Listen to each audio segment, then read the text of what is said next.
I don't want to be rude and jump in. Do just want to highlight that we did just breach 100K, and we're going beyond that right now. We're Let's at go. 105 right now. So yeah, let's go.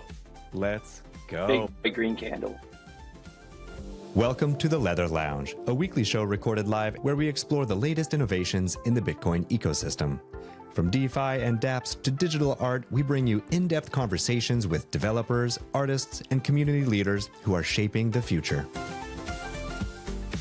Whether you're here to learn about cutting-edge projects or to deepen your understanding of blockchain basics and decentralization, Leather is your go-to source for all things Bitcoin. Content shared on this podcast is for informational and entertainment purposes only. It does not constitute financial, investment, or legal advice. The views and opinions expressed are those of the host and guests and do not reflect the official policy or position of any other agency, organization, or company. We encourage you to conduct your own research and consult with a qualified professional before making any financial decisions. All right, hello and welcome back to the Leather Lounge, where we meet each week with founders, builders, artists, and innovators shaping the Bitcoin ecosystem. I'm your host, Sean Longstreet, and today is a special one because we're celebrating our 1-year anniversary. We started as an audio-only show here on Spaces, and that has evolved into a full-blown video live stream podcast, 50 episodes in, and we've been covering everything from art on Bitcoin and Bitcoin DeFi and mining and energy innovation, layer twos, culture and philosophy, everything that makes this space so fascinating and engaging. And we featured some of the most insightful voices in Bitcoin. We've built a growing community along the way. I've been really enjoying just learning so much from all of our guests and really grateful and appreciative of everyone listening and always supporting. So today we're throwing it back and we're going to return to our roots with an open Twitter Spaces to celebrate and catch up with some familiar guests and look ahead to see what's happening in the Bitcoin and Stacks ecosystems, because it's very exciting times right now. And I know we all have half an eye on the price of Bitcoin right now, which is at 1,800. So who knows? This could be a monumental space where we see 100K being crossed again. So fingers crossed, everyone. We have a lot of legends to hear from today, including Brandon from Trust Machines, Prism from Counterfeit Culture, Rapha from Fak.Fun, Hadan from Alex, Diego from Bitflow Finance, Grant from Stacks Foundation, and so many more. We're going to get this party started with the trend master himself, Joe Vazani from Lunar Crush, for his third appearance on the lounge. So Joe, let me throw it to you first. What's up, everyone? Longstreet, thanks for having me again, brother. Great to be here in an early morning on the West Coast. It is a sunny, beautiful 75 and sunny day here in Southern California. And the best part about the morning is we are going to eclipse 100K today on Bitcoin. Obviously, Stacks, the beta play on top of that. I think when the market was a little bit more bearish, a lot of the altcoins, you weren't seeing this kind of beta movement on Bitcoin, like we used to see. So it's kind of great to see that coming back. And I think it's all on the heels of all the hard work from everyone in this ecosystem. A lot of people on stage here today, Stacks Foundation, Hero. It's great to see Alex, talking to Congress there. You don't just get invited. You don't get invited to those things unless you've got something really important to say. And if you're not well respected in the industry, and then obviously can't forget Muniv and everyone over at Trust Machines that are just churning and cooking, as he said. I think a big piece of why we're seeing some bullishness right now in the Stacks ecosystem specifically is the SBTC cap, right? They started withdrawals. I think there was just a couple of Bitcoin that were pulled out of that. It just shows that people want yield and people want their Bitcoin to work for them, right? And getting 2 to 3%, on your Bitcoin is incredible. We all want more Bitcoin. It's probably a big reason why we're in the Stacks ecosystem. It's because, for staking, you can get that Bitcoin. I'm sure there's a lot of degens in here that are just getting more stacks too. But I think the ecosystem is strong. The builders have been here throughout, and seeing where things are at here, basically, 90 some cents still is such a low price point compared to where we were. And I bet a lot of people here are DCA'd in around like the $1.50, maybe even $1.60 range, maybe a little bit higher. So a lot of folks have a long way to go before they're, back to even. But, hopefully you had a little bit extra to kind of punch in there in that 50 or 60 range because I know it moved pretty quick from up there. But what we're seeing at Lunar Crush is retail is still just dormant. You guys, like go. I even talk at some of those big spaces a couple times a week with Scott Melker and Maro Nafal, and it's the same people. It's so much smaller. No one's talking about anything. It's the institutional money that's really pushing this, and that's why SBTC is so important, right? That is a lot of institutional large players, whales coming in and saying, "Hey, where can we park this? Right? How can we get yield here?" And I think the most exciting thing that's coming, obviously with Bitcoin, is they had the strategy conference down in Orlando this week. John from our team was down there, and he's just like, I can't even contain his excitement, meeting people, talking to what's going on there, and seeing all the corporations coming in and holding Bitcoin as a treasury asset on their balance sheet.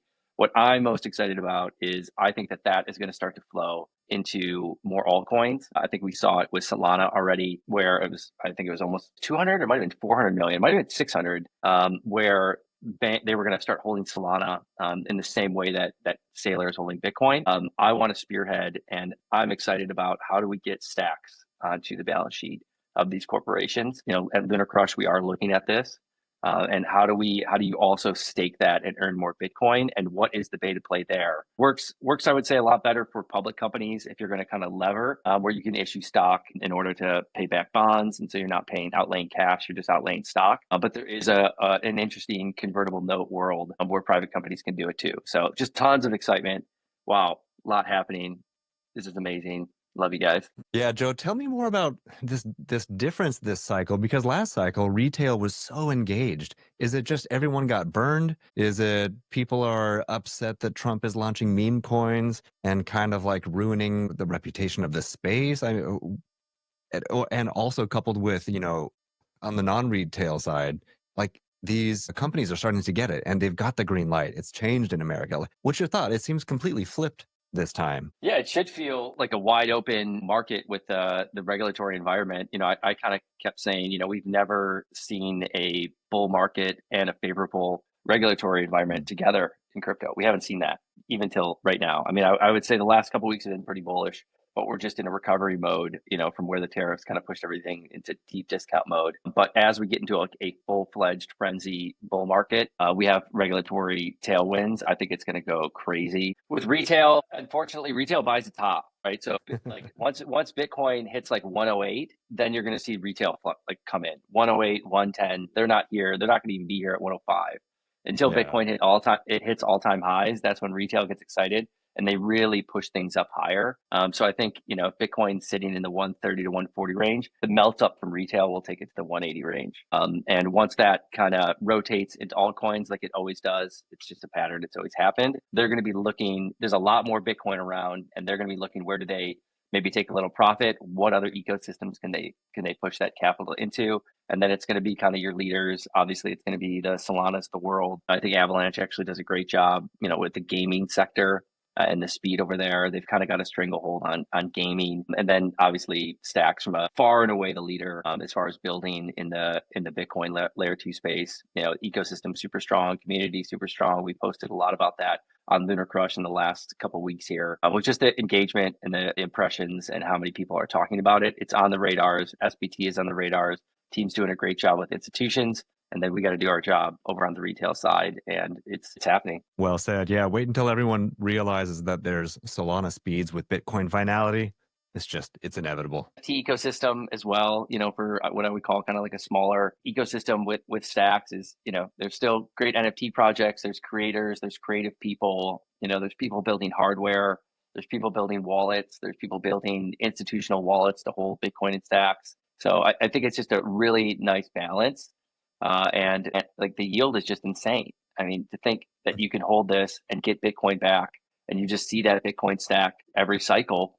If you can get yourself a big chunk as a corporation of stacks, you have Bitcoin yielding to you. So it's like, have some Bitcoin, have some stacks, yield some Bitcoin, and actually have some return and some dividend there is really, it's just a matter of time before people awaken to that. And it's a feeding frenzy. Nice. Well said. Well, Joe, thanks so much for kicking off the show for us. Really appreciate it. Brandon, I'm going to throw it to you. Speaking of putting your Bitcoin to work, let's check in on everything in your world with trust machines. After that, I want to bounce over to Prism too. So, Brandon, welcome back to the lounge, my former part-time co-host. Yeah, man.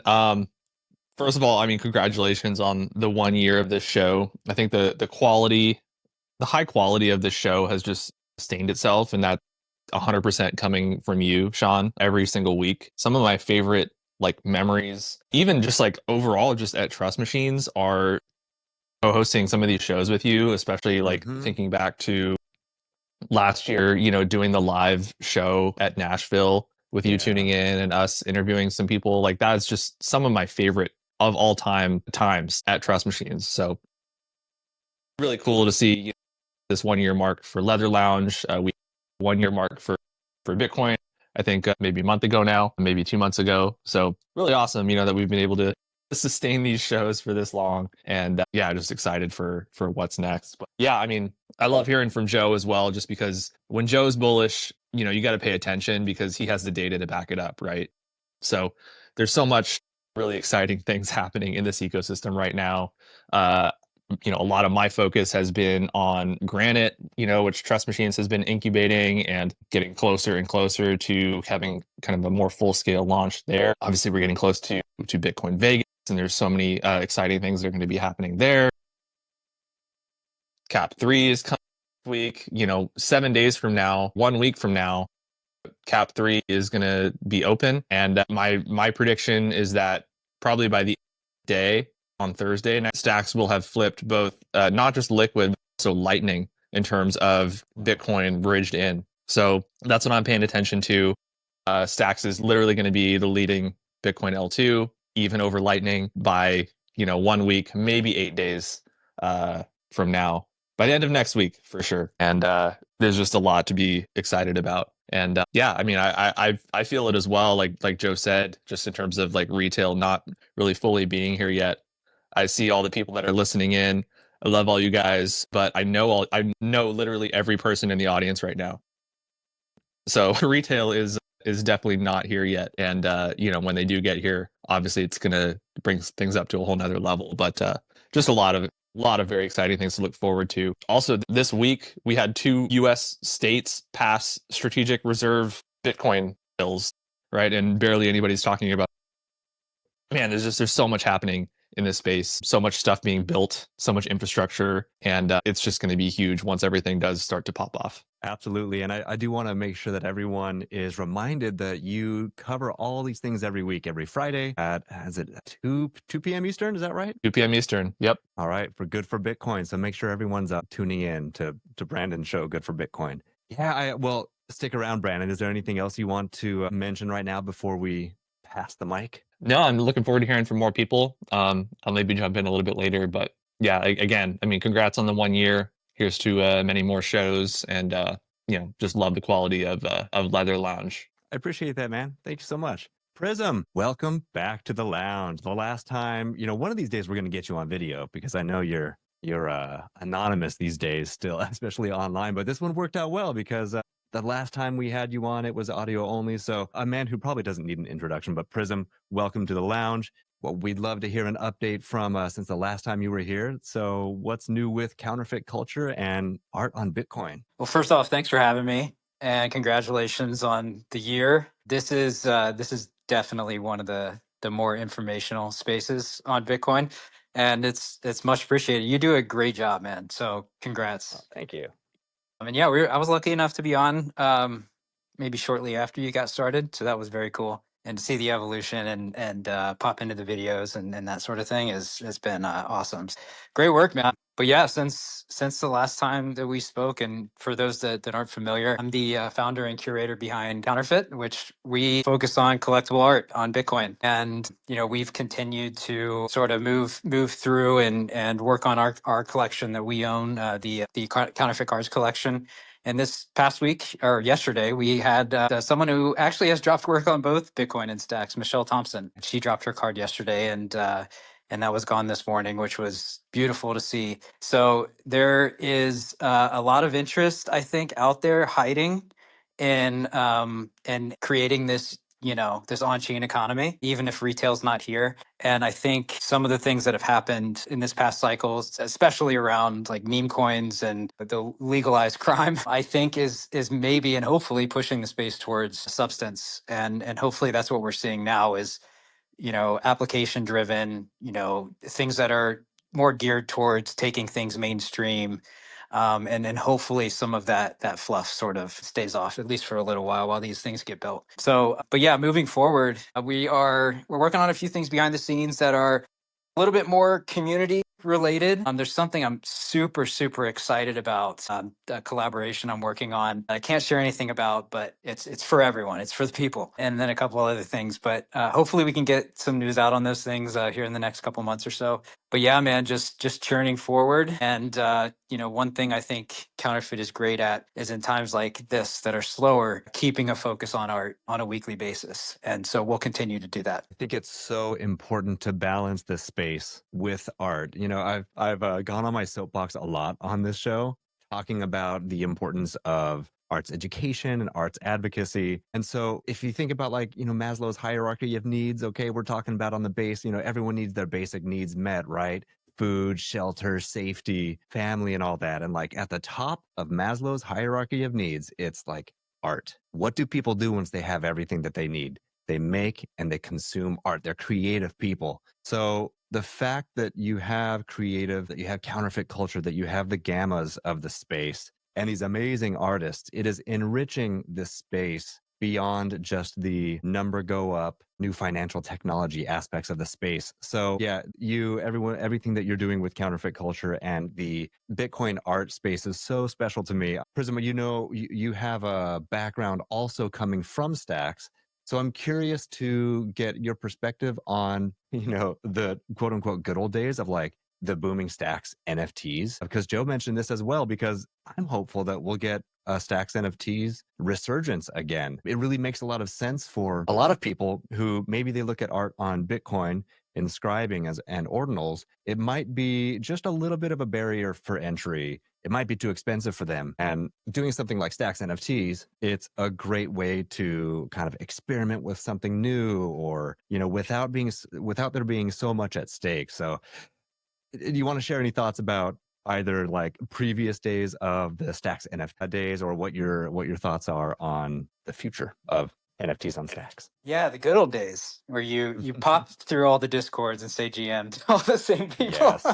But that was fun. Those are, yeah. And what I can say is the Stacks community is second to none. At least, the communities that converged onto ordinals is I'm telling you right now, Stacks are about to take over ordinals, at least on the art side. So that'll be really cool to see some Stacks grads in there. Yeah, I think what Stacks is doing as far as SBTC and moving towards, easier applications around money transfer is beautiful for Bitcoin. I think it's definitely going to come to fruition where Stacks is the preferred, I guess, if you want to call it intermediary between Bitcoin and fast transactions, through traditional means. I think it's definitely moving there. As far as the art side goes, I really think that we're moving towards on-chain. I think artists are continuing to see the value in putting their work on-chain, especially around, permanence and full ownership and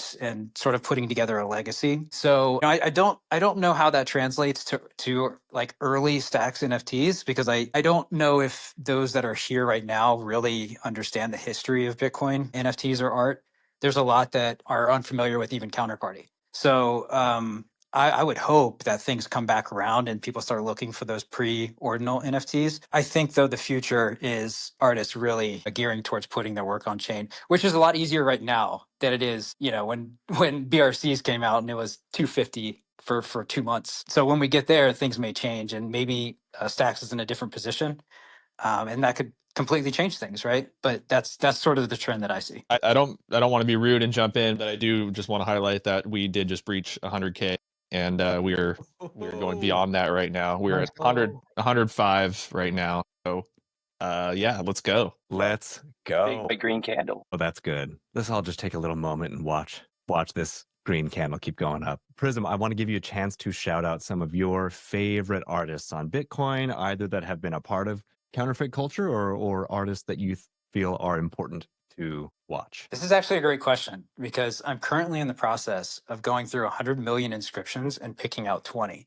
So it's been a little bit difficult, but I think there are some artists that, they don't get shouted out by, if you want to call them like KOLs, but are actually the ones that are creating the art community. I would want to shout out, like, coming from Stacks, obviously Boozy down there, no question. Ninjas are one of the premier projects on Ordinals. The artist who's finally getting his due after years and years of hard work. But then, like, Ordinals native artists would, like Lemon Haze or Ekalestian or, Solemn is doing really cool stuff. Like, these are the artists that are here every single day, like creating and actually part of the community. So, without sharing too much, as I'm finding these inscriptions, which is really difficult, that's sort of how I'm approaching it. Who are the artists that are here actually, developing the creative community? Fantastic. Well, thanks. Let me make sure everyone listening, if you are not already, please do follow Prism, Joe, everyone else who has spoken, and everyone else who is up here as a speaker. That's the alpha. That's the alpha that they're bringing to the space every day. So do support and follow. Prism, thanks again for joining us, man. Stick around as long as you like. Okay, let's check in with the man behind the mic, Mr. Peace, Love, and then we'll throw it over to Grant from Stacks Foundation after that. Peace, Love, thanks for joining us, man. How you doing? What's up, Sean? Congratulations on a year and to many more with the Leather Lounge. I love your show. I love the new live stream format. I think it's a great adaptation or iteration of what you do. I think you bring tremendous value, bringing in all sorts of people, both from inside and around the Stacks ecosystem. So, thank you, man, for what you do with your project. I really appreciate that, man. Thank you. And I much respect to you as well, because you show so much dedication, just spending so many hours behind the mic and streaming. It's been great to see you come into the ecosystem through the D Grants program and spin out your show. If anyone is not familiar, Peace Love hosts the the DeOrganized media podcast. It's basically like, what, twice a day? You guys are going hard every day. At least. Yeah. Yesterday we did an impromptu breaking news live coverage for the FOMC news conference that actually blew up. We had like 4,000 live viewers during that. That was a good move, I guess. Suggested by GPSC, by the way. I don't make all the decisions. So yeah, man, we're doing it at least every day, twice a day, morning show, night show. I got Melanie's show I got to produce in 30 minutes, actually. Yeah. Out interviewing Snazzy. We got GP's night show. We're doing Fine Turn with Zenitron. Then we got the bunch of the meme token community sponsoring that. And yeah, man, I love it. We actually just got approved for press passes official to the main event at Vegas. So we are official Stacks Media now, or official Bitcoin Media now. So we'll be at the main event, and we're also streaming from the Trio X Bitflow X Liquidium Bitcoin Beach event. We'll be at the Stacks events, and we have just locked in a house. We're renting an Airbnb. It will not be a party house, but we are calling it DeOrganized house. So we're excited about Vegas, man, and all the cool things all the opportunities that have opened up for us just by providing a platform to talk about Stacks and Bitcoin and the people building on here. I guess to anyone else that's thinking about getting involved, just do it. Just do it and keep working on it, and good things will happen. Let me ask you about some of the challenges that you had to overcome over the last year as you were launching this out, or some of the things that you learned along the way. Sure. Well, challenges. So I've never really done podcasting. My history is I'm a realtor. I'm a father of 7. I have some experience in music. I've done a little bit of marketing just for my own real estate business, and then partner marketing for lenders that I partner with. So I have a little bit of a marketing background. And what really was hard for me most of all first was to just put myself out there. And it's without a net, it's live. And especially before we had any kind of structure to the content, it was really you get the nerves about getting out there and what people are going to think and stuff like that. So getting over that was a little bit challenging.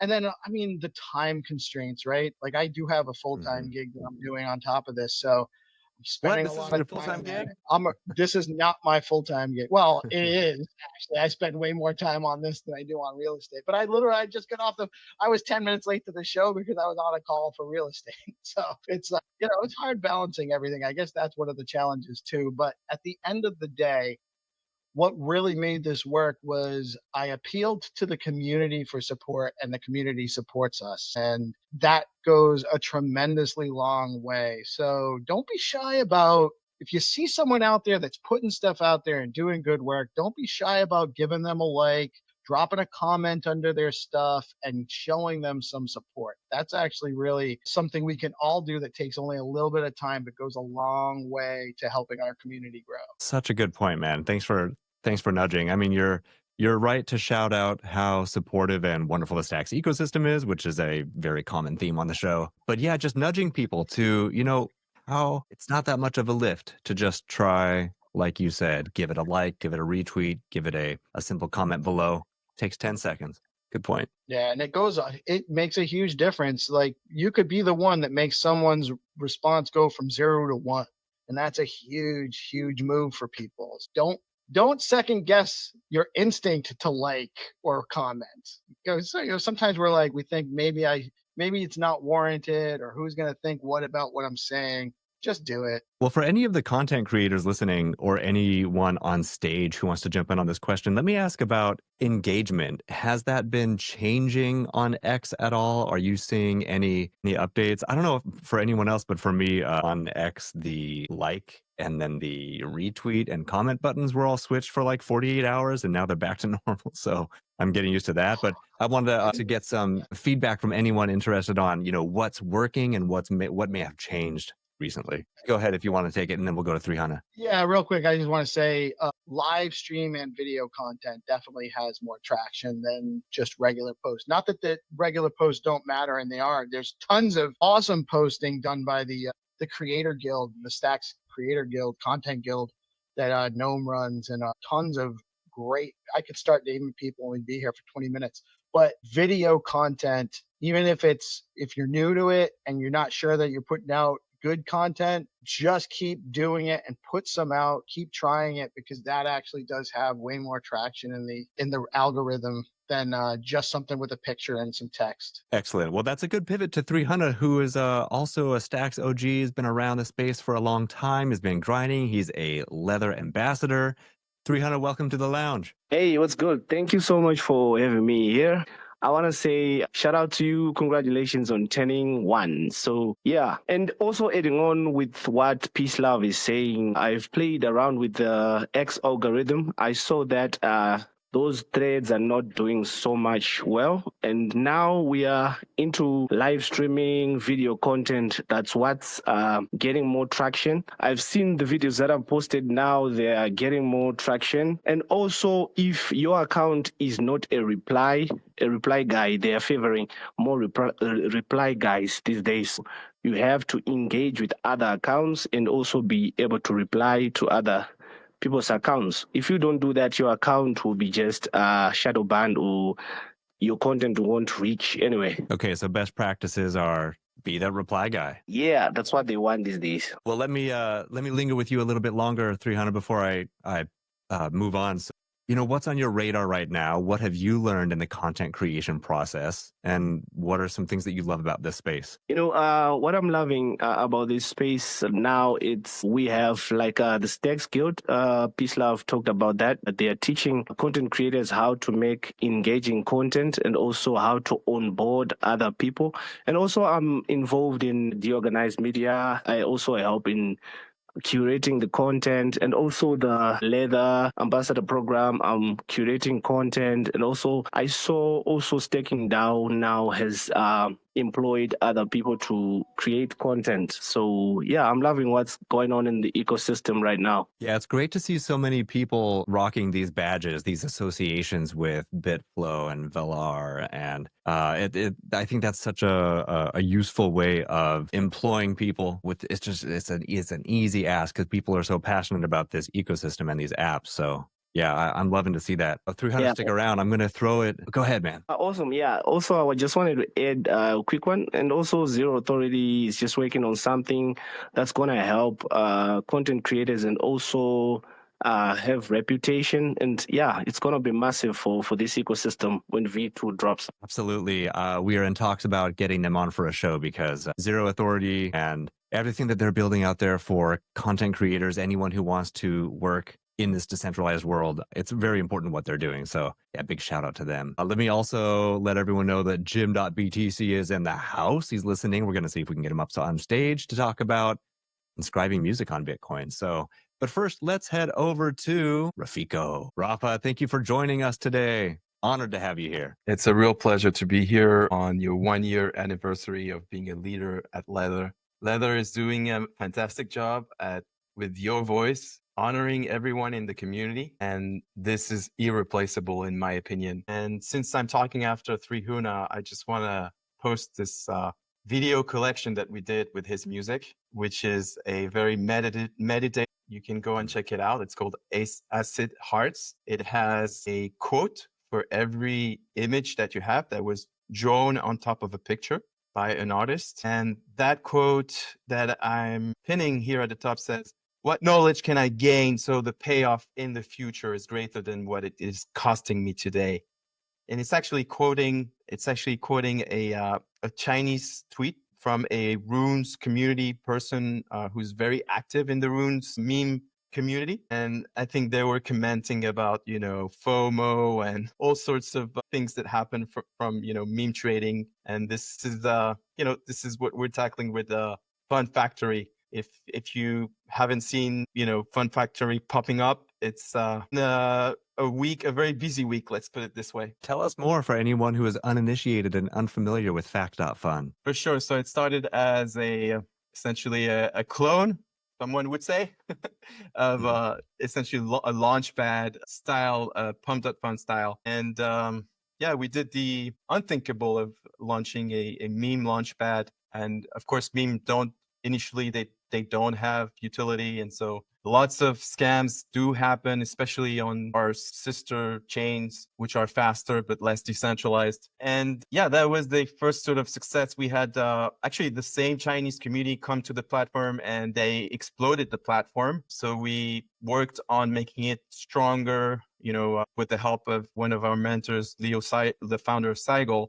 The second time around, however, we got really unlucky as, one of our service provider had an outage, which is very, very rare. These service provider usually have like a 98% time. And it coincided with the fact that we launched our own token. So we are dog fooding our own platform. And since then, we've iterated so that we make it more of our intention is to make it more of a quality over quantity. So the opposite of what you can see on pump and dumps, because you do have a pre-launch mechanism that requires a community signal before the trading actually activates on the bonding curve. So that is a hurdle that makes the meme community more established. People who do buy these seats, the pre-launch, they do have to vest over a 4-week period, and they are also entitled to fees generated by the bonding curve. We do believe that capital formation around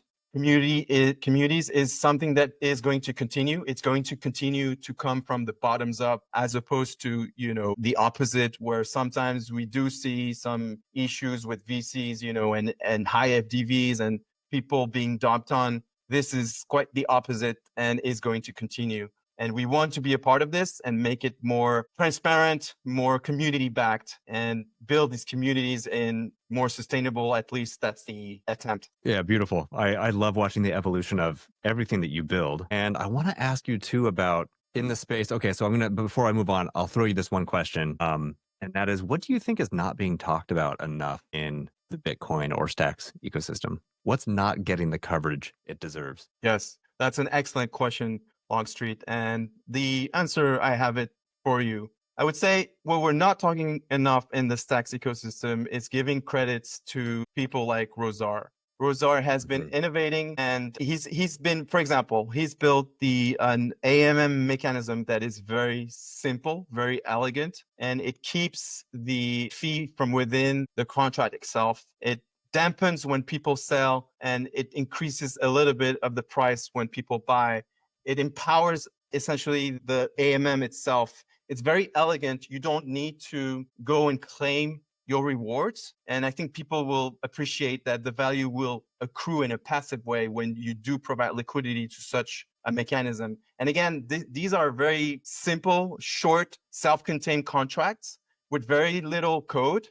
And I think that is the innovation, the simplification. And I have nothing against all the other platforms. Actually, we partner with most, if not all of them. But this is really innovating, like making something simpler, and also like for the user, you will benefit from the mechanism without having to do anything. Like the price will benefit you, and when you are an LP, you don't need to go and claim every now and then, which makes it simple. And simplicity is sometimes not that easy. So under the close of a young, talented, rebellious talent on Stacks, Rozar is doing God's work. Well said. What a good positive note to end on, Rapha. Thank you so much. Okay, well, I know speaking of all things DeFi, Alex just jumped in the house, but first, waiting in the wings is Grant. So we'll check in with Grant from Stacks Foundation and then head over to Alex as well. Grant, welcome to the lounge. Thank you so much for joining us. Hey, thanks for having me. Congrats on 1 year. Accomplishment. Consistency is not easy. Yes, but it really is, just like time in the market, one of the That's right. maybe the most difficult things, but like it's the thing that can set people apart. It's consistency, and it doesn't require talent. Exactly. Just dedication. I love it. Well, let me. Yeah, want me to? Yeah, I Go want to ahead. hear what's on your radar. If you want to talk about the Stacks Marketing Working Group or anything else with Stacks Foundation, what's on your radar right now? Yeah. So really SBTC is what I'm really excited about these days. I got into the ecosystem because of SBTC. When I first read the SBTC white paper, I was like, I have to get involved. This is incredibly important for Bitcoin as a whole. So I'm very excited about the next steps for SBTC. I'm sure everyone saw that the cap is raising May 15th, so next Thursday. And I've just been focused on having a lot of conversations with people about minting SBTC and understanding the mechanics and the opportunities that SBTC enables. So yeah, that's been exciting. It takes some time to get people comfortable and understand SBTC and everything about it. There's just so much happening in the broader ecosystem and crypto at large that breaking through is really the hard part. But once people understand the mechanics of SBTC, they kind of see why it's important. And hopefully we're going to have another successful cap raise in next. Yep, I know we will. And Brandon was being pretty prophetic with the success that we are expecting to see next week. Absolutely. Yes. SBTC has been on my mind. Also some conferences coming up. I'm headed to Toronto next week for Consensus, which will be exciting. Going to make sure the Bitcoin voice is heard there. And then, of course, we have Vegas in a few weeks after that. So I'm excited for that one as well. And yeah, that's most of the things on my mind. Nice, man. It's a busy season. Get your jet lag pills all ready to go because that's a lot of flights coming up. Yeah, excited for it. Very cool. Well, thanks for jumping on, Grant. Let's go to Alex. Hadan, is that you behind the Alex handle? Yes, it is. How's it going? Great, man. I'm honored to have so many people, including you, here on the show. Thank you. We had such a fantastic conversation. That was, 2 months ago, I think, maybe 6 weeks ago. Sounds about It was right. an amazing Leather Lounge. Obviously, we went deep on Alex, the platform, but we got to hear some of your backstory. And I mean, I guess if we can give as short of a recap as possible, let's talk about the DeFi Poet. Where does this DeFi Poet handle come from? Everyone go check out DeFi Poet right now, just in case you're not following. But yeah, tell us about that background and your passion for art and literature? Be happy to. Yeah. So, in college, I double majored. Well, major was physics, then minor was literature. And so, the way that I got involved with kind of DeFi is that after college, I worked as a fixed income trader at Goldman Sachs, and that's how I met Chanda, the one of the co-founders of Alex. In 2013, 14, she was writing a book on rule-based investing. And not being a native English speaker, her husband, who I was worked closely with, referred her to me. We had a really good experience working on that. Basically, my role was just trying to simplify and humanize and create anecdotes for these technical concepts to make them as accessible as possible. Then that experience went well. We continued to be in touch, and then in 2021, she gave me a call and said that she was looking to get that she had gotten a Bitcoin DeFi protocol going. And of course, my first question was, "What you can do? How do you do DeFi on Bitcoin?"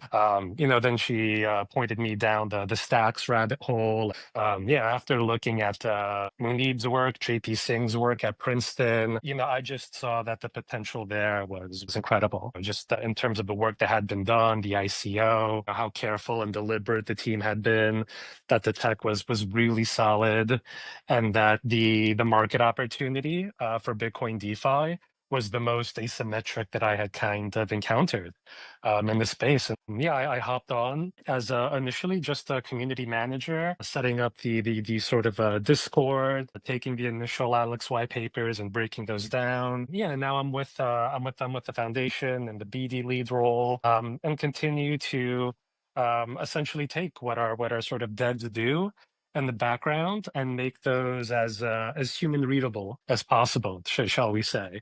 And then the sort of poet component is just whenever possible. I'll just be thinking of a concept, and it helps to sort of sometimes frame it in terms of one poem or a quote or other that have been just these real guideposts in my own life. And yeah, I think it comes down to that. There's enormous powers to words. There's enormous power to numbers, and I think where the two shall meet, and where we can create this sort of mass adoption onto DeFi, which is still quite a work in progress, and will require, again, considerable poetry, marketing, explanation, and holding. But that's important work, and it's work worth doing, and it's work that will, I think, really echo on and resound across generations. And so you're really excited to be in this space. Really excited to be part of the Stacks community. Extremely grateful for that, and to be on the show today with you all. And and really a true pleasure to make your acquaintance. Sean, congratulations for 1 year of the Leather Show. Yeah, we had one of the best conversations I've had in this space, and hope to have many more so in the future. Alex certainly has a lot of buns in the oven that we have cooking. I know you do. Yeah, we're definitely going to have a round two. Speaking of, some of the quotes that you have in your head, some of the phrases, I've taken I've had a couple setbacks over the past couple of months. And one of the quotes that you dropped on the show really helped me. And I'll paraphrase it. It was like, it's a Rocky quote, actually. It's, it's not about how hard you can hit. It's about how hard you can get hit and get back up and keep fighting. Something like that, right? Right. How hard you can get hit and keep moving forward. Yeah. Yeah. So I think it's really that. There's also a very famous one from Calvin Coolidge of how persistence alone is omnipotent. And I think that sort of goes to say, and this is something that we've sort of lived with Alex. We've sort of come back ourselves from setbacks that I feel confident in saying would have absolutely decimated 99% of protocols that it had occurred to. Especially given size, that we're a startup. We're not a Uniswap. We're not a Bybit, but it was simply that ability sort of take stock of what happened and just fight back and rebuild and persist. And just keep our head down, ignore the FUD, and know that that the cream inevitably rises. And sort of despite the setbacks, that we would build back stronger than ever. And I think we're starting to see that come into bloom now. Between we have in the coming months our discrete automated market maker that will bring concentrated liquidity to stacks. That'll be a huge game changer. There's the protocol, which Xlink has rebranded to, which is really, like a Bitcoin centric take on DeFi, so that Bitcoin users from Bitcoin wallets can hold within the Bitcoin wallet as an L1 asset, Stacks assets, Solana assets, Ethereum assets, really bringing DeFi directly to Bitcoin. And behind all that, Stacked is the universal smart contract layer. And so those are just a few, with the announcement that we have the SBTC Cap 3 coming on May 15th. We've already set now May 15th as the date for our Surge 4 campaign. Surge has co-launched round 1 with Nakamoto, round 2 with SBTC, round 3 with SBTC Cap 2. And so we've always been co-launching, helping to promote and riding that wave of new interest, of new SBTC that's coming into the ecosystem, looking for great yield generation opportunities. And that's what we'll be offering again. So we just posted a teaser of that with more information to come. But really looking forward. And I think we couldn't really have timed it any better, just based on the kind of uplift that we're seeing in the market, really. I think that's the ideal time for these sorts of campaigns where people, start the hope starts to rise and the optimism builds, and you're looking of, how to maximize your gains. And we're providing, a platform where you can really do that. Absolutely. Well, thanks, Hadan. I'm very excited to see Surge 4 come about. So awesome. Well, thank you very much. Real quick. Yeah, thanks, Hadan. Well, I know Diego is up here on stage finally with about 4 minutes to speak. So let me check in with you, Diego. Thanks for coming. Welcome to the lounge. Can you guys hear me? Yes, we can. Oh, I can. I've been listening to the show. It's been pretty awesome to hear everyone. And again, first, congratulations on the anniversary. We just take a step back and look how far we've come as an ecosystem. And shout out to everybody that joined the space: Joe, Brendan, Prison, Chad, everybody. Peace. A lot of knowledge. But a year ago, SBTC wasn't here, Nakamoto wasn't here, but builders were still building, and community was still supporting. And now Bitcoin is back to 100K. So it's more than a milestone. And if you've been building the bear or you've been holding the bear, this is your season. This is it. I'm excited to see where it goes. I agree with what everybody said, even the devs. There's more maturity in the dev system, tooling, builders, but we do need to bring a lot of the fun back that we had in the previous cycle. And I think Stacks is primed for that. So I am a full supporter of NFTs and art and music on chain. I think that's an awesome way to bring the retail back, because it has been a very different type of cycle where now we have non-retail, we have institution adoption, but still very early for retail users, my off-chain friends. So it's awesome to be here. And just to be part of the celebration. I hope that all of our off-chain friends get onboarded so we can have non-IRL friends as well. They'll call me when it hits 125. Exactly. Yeah, to Joe's point too. They'll only buy the top, but it's going up forever. So Diego, I appreciate you being here, and you're one of the many supportive people in this space that I DM almost on a daily basis, whether it be for help with BitFlow things or just even personal things too. I mean, this is such a supportive space. So I appreciate you. Thank you very much. No, thank you. Thank you, Sean. Hodl Stacks, the most patient man of the day. Thank you so much for waiting around. You kidding me? I'm having a blast. This could go on for hours, I'm sure. But really appreciate you, Longstreet, and all that you've done with Leather. You're a great advocate for Leather and all that you do for Stacks. So just really appreciate you. Yeah, what I was going to say too is just real quick, I wanted to give a shout out. I've been a little bit more behind the scenes trying to build out V2. So I haven't been as active on socials recently, but I have seen a lot of work done by BitFlow. I know they have their Stacks and Stack pool that they've got out. I'm really excited for that. It's a great product they got there. I know Granite has a lot of opportunities for USDC yield. I was actually looking around all ecosystems. It seems like Granite's opportunity there is pretty nice, and wanted to give a shout out to Alex Miller. I think he represented Hero, and he represented Stacks very well in DC, and very excited for what stablecoins we'll have in the future. And let's see, anything else? So we got stablecoins going on. I think that's a huge opportunity. And one thing I think people missed out on a little bit is the Apple App Store has kind of opened the doors for people to build apps that are integrated with crypto now. We don't have to pay Apple 30% I think that'll be a great way of onboarding our off-chain friends. And so those are kind of my updates I was ruminating on over the hour of the space. And V2 is coming for ZeroAuthority. I know it's almost become a meme at this point, but we bit off quite a bit to do this whole rebuild. We really wanted the platform to be much more shiny and intuitive, so that this could be the first application people come to and use on Stacks. I'd love it to be the first place people earn their first, Satoshis on chain. And I look at it as a great way of onboarding people. There's a lot of people that look at that 100K price and they go, wow, that's, I'm priced out. That's way more than what a lot of people around the world make. And just super excited for people to be able to come on, contribute. There's people all around the world that have a whole lot of talent, and to be able to showcase that well, and it'll help us grow, it'll help Stacks grow, and it'll help people grow too, personal development wise, the amount of Satoshis they have. And so just really excited for that.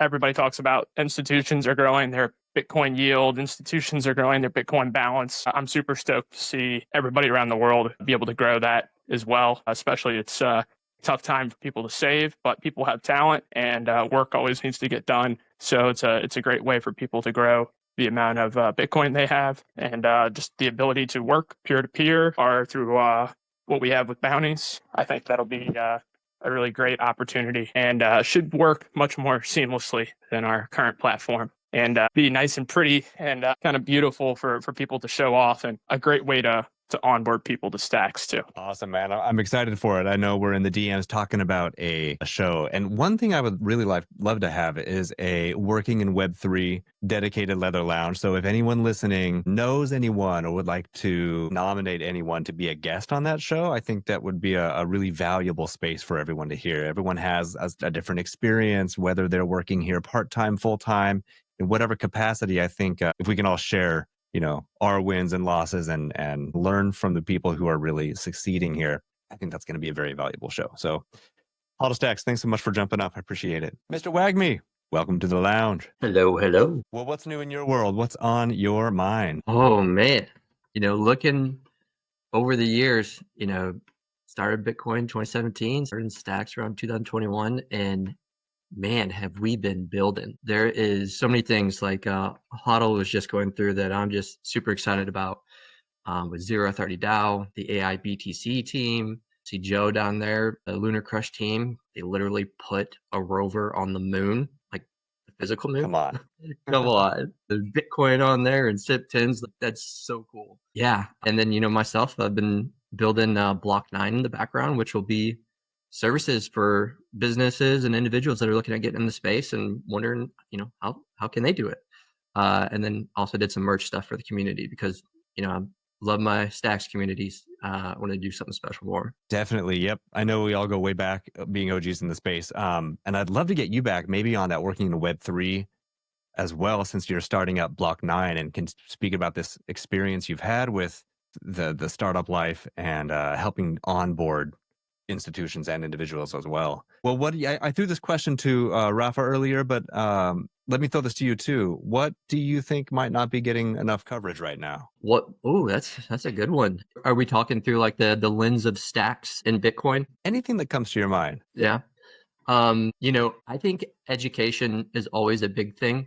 So, if there's people listening that can build like videos and stuff that, maybe it's like not necessarily like how to do something, but just like awareness and the uniqueness of the things that are being built. SBTC is something that I've been waiting for a long time. And I think that brings tremendous value to the entire space, allowing us to, move over our Bitcoin with a decentralized scalable framework and to be able to transact that in seconds. And then, Stacks also has, BTC finality in its transactions.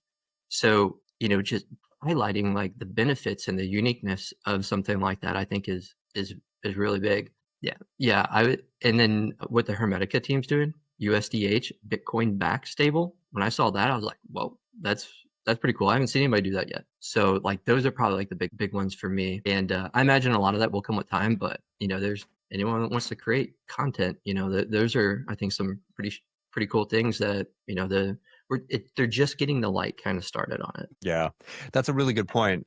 And something that Joe mentioned at the beginning is that retail still really isn't here. But when they do trickle in, to your point, Mr. WAGMI, having the great educational products to meet people where they are is going to help. I mean, there's, everything from, how to get the most out of the space to how to protect yourself and best practices, because I think everyone in here has made the mistakes of, I don't know, like not protecting keys well enough or losing something or sending Bitcoin to the wrong thing. So yeah, education is very important in this space. I think that's a good point. Yeah. And other things too, like there's apps in the space that do multi-signature.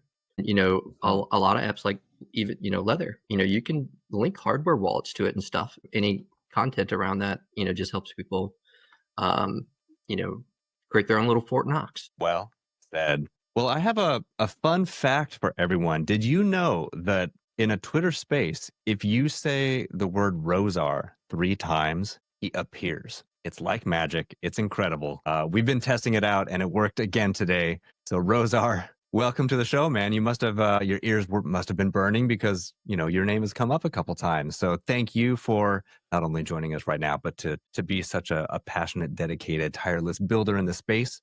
It's been great to see you get the flowers and recognition that you deserve. I was planning on showing up on time, but time zones, man, they get me every time. It's tough, man. Yeah. But fortunately, there's plenty of speakers, so it seems like it was going strong. So what did I miss?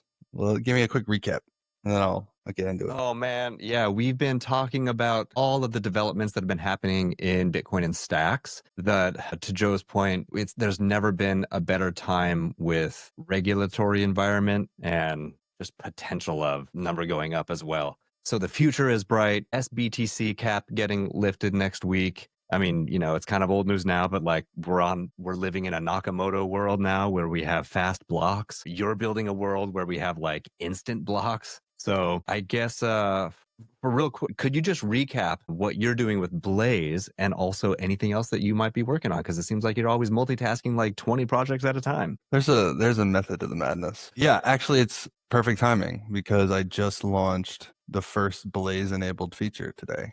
I guess technically last night. So I'm really, really excited about it. It's really cool. It's called like orders or Charisma orders, I guess. But basically, it's swaps that you can schedule to execute based on criteria or like conditions. So like the obvious one is, and you can pick any token, pick any price and say like, when this happens, do a buy or do a sell. It's kind of like limit orders, but with the benefit of the order runs through a DEX and all the liquidity in a DEX. And since Charisma is a DEX and an aggregator, you can just basically just say, I want to do 100 buys when it's down 10%, 100 sells when it's up 10% for any token. And there's also a developer API. So you can build an app that just says, just do a buy every day at midnight. You can build an API that says when Lunar Crush is saying there's social sentiment is going up for a token, buy that token. I think this is a massive breakthrough because I don't know of any DEXs that you can do this on currently. So I'm super excited about it. Yeah. I just finished testing like all the execution logic today. There's a lot more to add, but yeah, it's live now. You can go check it out. You just click limit or click orders, and then you can just set them up. And then there's a little orders page where you can like look at all your orders. You can cancel them. You can execute them like right away if you want to just like have it run. Wow. Okay, cool. I think I want to have a follow-up conversation with you so we can do a live demo. Sure. We've got, I'll mention it at the end of the show, but we've got a lot of really great Leather Lounge episodes coming up with not a lot of space available, but the people need to know. So I'll follow up with you about that. Rapha, you've got your hand up and a question for Mr. WAGMI. Yeah, absolutely. I wanted actually for Mr. WAGMI to tell us about Bitcoin ATMs and how it relates to stacks. And I have a second question for the Blaze founder, which if he could tell us whether these limit orders would be off-chain or sort of private, that would be interesting. Let's go, Mr. WAGMI. Yeah, WAGMI first. WAGMI first. Okay. WAGMI first. I think I heard you say Bitcoin ATMs, Rapha. I know we kind of chatted off the side about some of that. I think I saw from the main stacks handle, was it 6 or 8 months ago? They were looking at potentially exploring something like coin flip, I believe. Not sure where that's at in the process, but that's something that, I've been kind of like eagerly awaiting because I'm curious like how we can expand and build upon that. I'm not a dev, so I don't know like technically like what happens in the background and what that opens up. But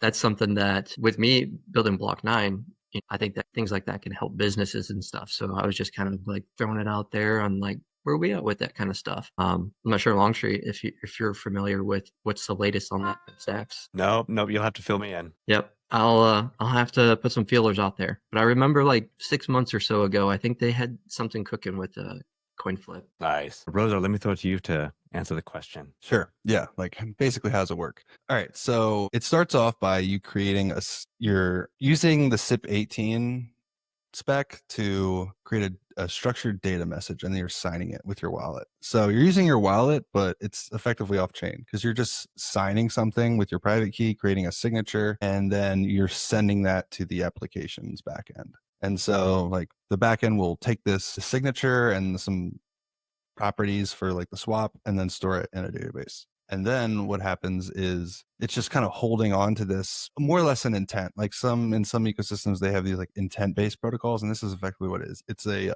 intent to do something. This is an intent to do a multi-hop swap. And then the server just kind of like, there's also some parameters on like the conditions to execute this intent. And so it just waits, it listens to oracles off chain until it gets, the conditions are filled, like, okay, like the price has dropped, or, or in like the developer API example, like a post request comes in to like execute the order because, social sentiment is high right now or something like that. And so that's off chain too. And then the server will broadcast the transaction on the user's behalf. And that's kind of where Blaze comes in, because Blaze enables a server to submit a transaction, sort of like a sponsored transaction for another user. But because it's using their signature, we can provably say this person signed this intent and it's going to do the swap on their behalf.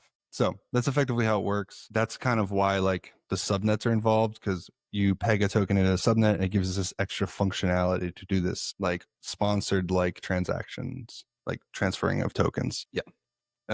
So it's basically all off chain. It's gas free. So you can do this entire thing gas free. It's all off chain. The only time it hits the chain is when the intent is like settled on chain by the nodes or the applications that are like supporting these like Blaze transactions. So yeah, you can do this, cost nothing other than the tokens you're using to swap with. It basically is all off chain until the last step where it's settled by the system. That's amazing, Rozar. Yeah, like I said, I want to definitely have a dedicated show to follow up about that and anything else on your radar. We're a little over time. I want to make sure that I get to a couple more people here. So let me throw it to Chad and then the winner of the most dedicated listener award, Trippin' Monkey. So Chad, STX, thank you so much for being here. Good morning, Longstreet. Good morning, everybody. Thanks for having me up. Was surprised to see that I had an opportunity to be a speaker, so I just said, sure, I'll come in as a speaker. I didn't expect to say anything, but thanks for having me. The things that are on my mind, I think is, and I'll echo what WAGMI said, is education. I came off of a 10-day trip back home and saw friends and family. And sad to say, nobody, professional or otherwise, are having conversations about Bitcoin or otherwise, and whether positive or negative. It's just, I was so shocked, so to talk about retail not being anywhere, and some of my friends are in tech and their friends are in tech and nobody's talking about it at all in any way. So that was really disheartening. And people just aren't in a place to hear anything, at least in my world, which is sad, which was one of WAGMI's posts last night. Anyway, that's on my mind. So excited about the space, the effort that DeOrganized and what you're doing here with Leather Lounge. I really enjoyed the episode with the two guys that are farming up in, was it Maryland, with the 70 acres with the solar, and talking about that effort is just like showing how people can scale, like just so many other things that people are trying to do in the world, and how it can be beneficial to the industry and themselves, and the decentralization of so anyway, I was just appreciate all the effort that everybody's doing to try to make the world better and to educate and empower. Love the show. Great, man. Yeah, thank you so much. Great shout out. The Carbon Country episode was super strong. I learned so much. I was super inspired, and now I'm just dreaming like, okay, how am I going to get myself a farm with agrivoltaics, with sheep and goats underneath, and how am I going to heat my house with it? Like, it's all this amazing puzzle that can be placed together, and it's just so smart. That brings to mind, energy and Bitcoin mining. Next week on Thursday, we're going to have Daniel Batten on, like one of the foremost authorities on Bitcoin mining, energy consumption, the current state of things. he's like the biggest FUD buster right now. So I'm super excited about that show next week. But Chad, thanks so much for coming up, your kind words, and for being a dedicated listener. Really appreciate you. All right, Mr. Trippin' Monkey. Hey. I think we've saved the best for last, the best goose for last. Well, I just wanted to come up and say good congratulations and a 1 year of great episodes, both on Spaces and live video and everything. And not only did Bitcoin reclaim 1K with a vengeance on this lovely Thursday, but breaking news, we have a new Pope also. Oh, that was completely off my radar. You know, I don't have a Pope tracker app widget on my phone. Well, the vote for the Pope has been bullish, and the white smoke is coming out. So that one's done also. You could trigger a buy on new popes. There you go. Nice. Well, thanks, Trippin' Monkey. I appreciate you listening in and always, sharing feedback too. And that just goes for everyone. If you are ever listening and you have feedback, good or otherwise, constructive or negative, we're always all ears. If you like something, it was my responsibility. And if you didn't, it was someone else's, responsibility. But yeah, I'm going to, I got to go take care of the family here and sign things off. But I want to extend a really big thank you to everyone who came up and everyone who's listening too, because we have some big people listening too, and I just didn't get a chance to get to everyone. So thank you, Jim, GPSC, for being here, and Abuzi, I see you too. So I appreciate all you so much on this space. I've learned so much. I'm so excited for year 2. So I shouted out. So next week, Thursday at the regular new time of 11 o'clock, yes, we're going to have Daniel Batten on, but also we're doing a special Leather Lounge on Wednesday at 11 o'clock so that we can talk about the super fantastic Stacks ecosystem-wide Zeely campaign. So we will be showcasing what some of these apps are going to be doing, how you can do Zeely engagement. So we're going to figure that out on May 14th, and then 15th is Daniel Batten. And May 22nd, ahead of the conference, we're going to be joined by Nick from Gamma, Aaron from Inscribing Atlantis, and Arthur from Nolcha Shows. We're going to have a little preview of Inscribing Vegas so we can get back to art on Bitcoin and everything that makes Bitcoin beautiful. So it's going to be a strong month. Man, how cool is it that Bitcoin reclaimed over 100K on the show today? So thank you everyone for joining. I'm going to close it out here and extend one big thank you again. And please do make sure that those notifications are on, that you're following everyone up on stage. We'll see you next Wednesday and Thursday at 11 a.m. Eastern for the next Leather Lounge. Thanks again, everyone.